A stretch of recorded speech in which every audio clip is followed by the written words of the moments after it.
മാൾട്ടയിലെ 3-4 ദിവസത്തെ അർമാദിക്കലിനൊക്കെ ശേഷം സ്വിറ്റ്സർലാൻഡിലേക്ക് വണ്ടി പിടിച്ച് എന്നെ സൂരജിനെ അവിടെ കാത്തിരുന്നത് 8ന്റെ ചില പണികളായിരുന്നു.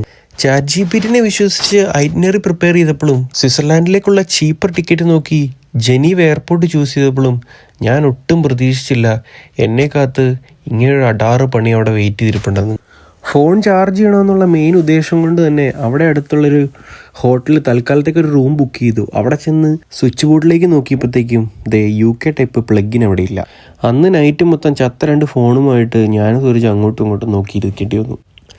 നേരം വെളുത്തപാടെ നമ്മൾ അടുത്തുള്ള സൂപ്പർ മാർക്കറ്റിൽ പോയിട്ട് നമുക്ക് വേണ്ട ചാർജറും പിന്നെ കുറച്ച് സ്നാക്സും കാര്യങ്ങളൊക്കെ മേടിച്ച് ഹോട്ടലിൽ തിരിച്ചെത്തി ചാർജൊക്കെ ചെയ്ത് അവിടെ നിന്ന് ഇറങ്ങിയപ്പോൾ തന്നെ ഉച്ചയ്ക്ക് ഓൾമോസ്റ്റ് 1 മണിയായിട്ട്. വഴിയിലൊന്നും ഇംഗ്ലീഷ് സംസാരിക്കുന്ന ഒറ്റ മനുഷ്യനെ കണ്ടു കിട്ടാത്തതുകൊണ്ട് നമുക്കുണ്ടായിരുന്ന ഡൗട്ടൊന്നും കാര്യമായിട്ട് ക്ലിയർ ചെയ്യാൻ കഴിഞ്ഞില്ല. വീണ്ടും ചാറ്റ് ജിപിടിയും ഗൂഗിളും ഒക്കെ തന്നെ ശരണം.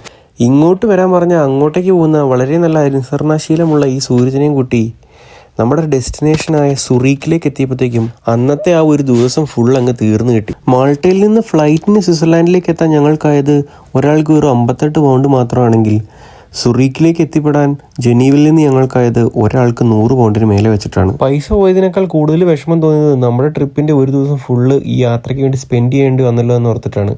പക്ഷെ കുഴപ്പമില്ല, നമ്മുടെ അടുത്ത് ഇനിയും 3 ദിവസം വെച്ചുകൊണ്ട്